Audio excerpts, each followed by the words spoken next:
साथियों, मैं राकेश सिंह आज आप लोगों के बीच में हिंदी कक्षा 12 मुख्य रूप से, जबकि इनका जीवन परिचय, महादेवी जी का जीवन परिचय सभी कक्षाओं के लिए महत्वपूर्ण है। आप देखेंगे तो इनका कोई न कोई काव्य हर कक्षा में लगभग पढ़ाया जाता है। तो वीडियो शुरू करने से पहले आप लोगों से मैं अनुरोध करूंगा कि मेरे इस चैनल को सब्सक्राइब करिए, लाइक करिए और शेयर करिए। तो देखिए, महादेवी वर्मा जी का जीवन परिचय हमारे लिए बहुत ही महत्वपूर्ण है। तो आइए शुरू करते हैं इनका जीवन परिचय। महादेवी जी का जन्म 26 मार्च सन 1907 ईस्वी को प्रातः 8 बजे फर्रुखाबाद उत्तर प्रदेश अर्थात भारत में हुआ। उनके परिवार में लगभग 200 वर्षों या 7 पीढ़ियों के बाद पहली बार पुत्री का जन्म हुआ था। अतः बाबू बांके बिहारी जी हर्ष से झूम उठे, अर्थात इनके दादा, और इन्हें घर की देवी मानते हुए इनका नाम ही महादेवी रख दिया। और महादेवी वर्मा जी के पिता श्री गोविंद प्रसाद वर्मा भागलपुर के कॉलेज में एक अध्यापक थे। उनकी माता का नाम हेमरानी देवी था। हेमरानी देवी बड़ी धर्मपरायण, कर्मनिष्ठ, भावुक एवं शाकाहारी महिला थी। विवाह के समय अपने साथ सिंहासनहीन भगवान की मूर्ति भी लाई थी।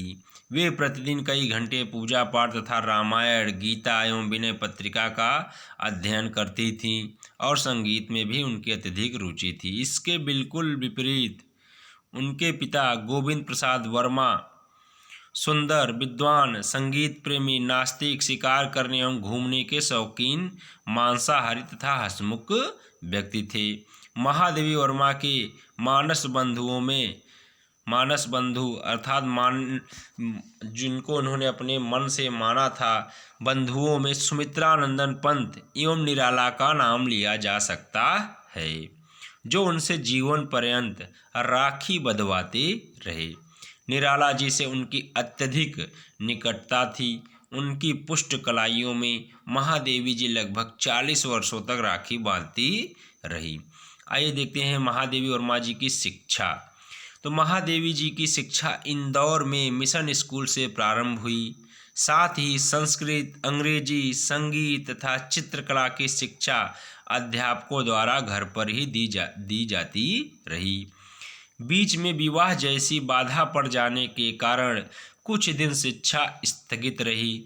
विवाहोपरांत महादेवी जी ने 1919 में क्रास्थवेट कॉलेज इलाहाबाद में प्रवेश लिया, क्योंकि इनका विवाह 9 वर्ष की अवस्था में ही हो गया था, तो जिससे इनके शिक्षा थोड़े दिनों के लिए अवरुद्ध हो गई थी। लेकिन उसके बाद इन्होंने 1919 ईस्वी में क्रास्थवेट कॉलेज इलाहाबाद में प्रवेश लिया और कॉलेज के छात्रावास में रहने लगीं। 1921 ईस्वी में महादेवी जी ने 8वीं कक्षा में प्रांत भर में प्रथम स्थान प्राप्त किया, अर्थात पूरे उत्तर प्रदेश में प्रथम स्थान प्राप्त किया।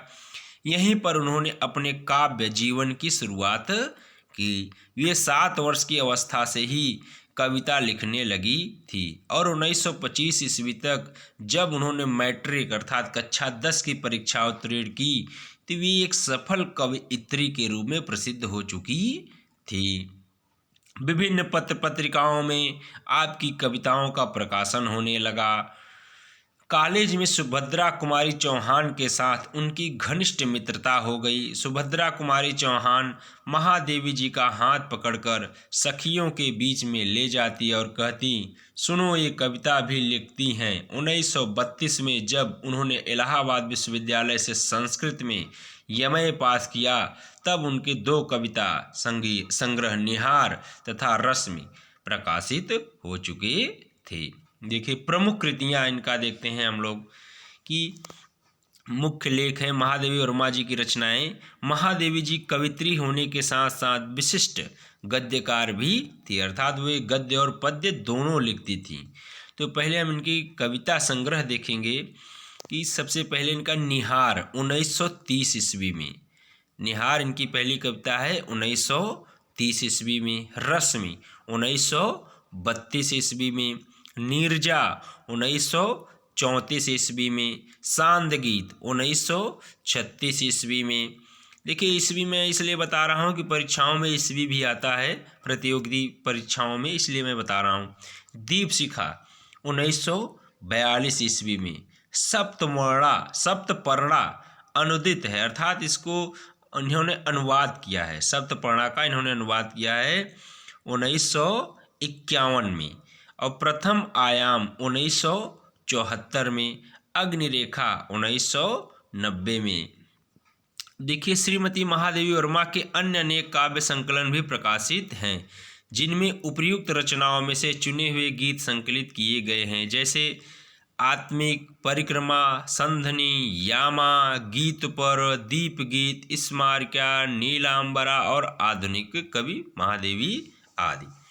महादेवी वर्मा की गद्य साहित्य देखते हैं हम लोग कि रेखा चित्र में है इनका अतीत के चलचित्र, ये रेखा चित्र है। अतीत के चलचित्र 1941 और स्मृति की रेखाएं 1943। फिर देखिए इनके संस्मरण हैं, जो इन्होंने संस्मरण लिखा है। पथ के साथी, पथ के साथी और मेरा परिवार, ये इनका संस्मरण है। चुने हुए भाषणों का संकलन संभाषण 1974। फिर देखिए निबंध, श्रृंखला की कड़ियाँ, निबंध है श्रृंखला की कड़ियाँ 1942। विचनात्मक गद्य 1942। साहित्यकार की आस्था तथा अन्य निबंध है इनकी संकल्पिता, अन्य निबंध है संकल्पिता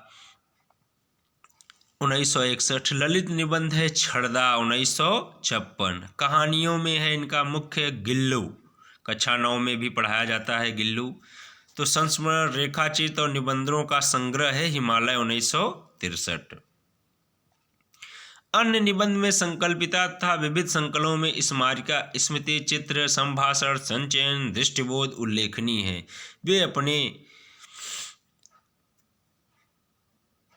वे अपने समय की लोकप्रिय पत्रिका चाँद तथा साहित्यकार मासिक की भी संपादक रहीं।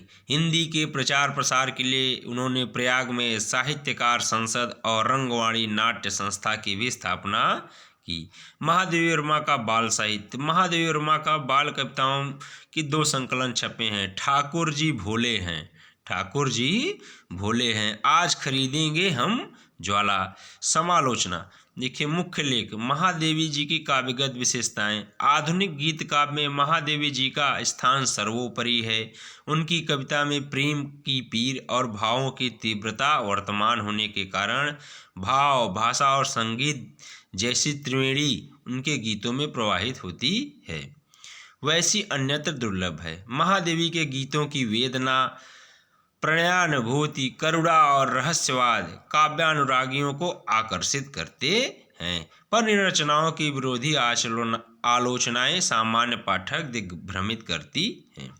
आलोचकों का एक वर्ग है जो यह मानकर चलते हैं कि महादेवी का काव्य नितांत वैयक्तिक है, अर्थात अब उन्होंने अपने व्यक्ति का अपने लिए ज़्यादातर लिखा हुआ है। उनकी पीड़ा, वेदना, करुणा कृत्रिम और बनावटी है। उन्होंने जो करुणा और वेदना दिखाई वो सब बनावटी है, ये आलोचक कहते हैं। पुरस्कार एवं सम्मान, देखिए डाक टिकट, उन्हें प्रशासनिक, अर्ध प्रशासनिक और व्यक्तिगत सभी संस्थाओं से पुरस्कार व सम्मान मिले।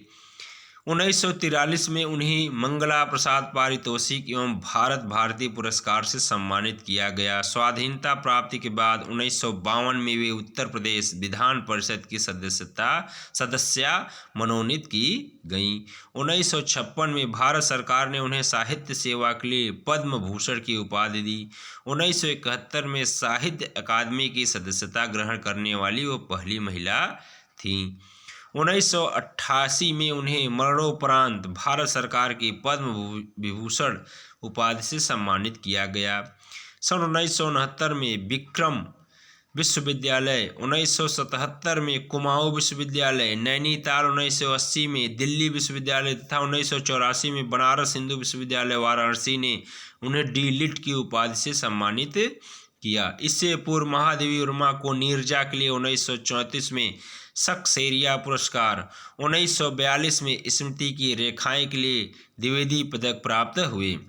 यामा नामक काव्य संकलन के लिए उन्हें भारत का सर्वोच्च साहित्यिक सम्मान ज्ञानपीठ पुरस्कार प्राप्त हुआ। ये भारत की 50 सबसे यशस्वी महिलाओं में भी शामिल हैं। 1968 में सुप्रसिद्ध भारतीय फिल्मकार मृणाल सेन ने उनके संस्मरण वह चीनी भाई पर एक बंगला फिल्म का निर्माण किया था जिसका नाम था नील आकाशेर नीचे।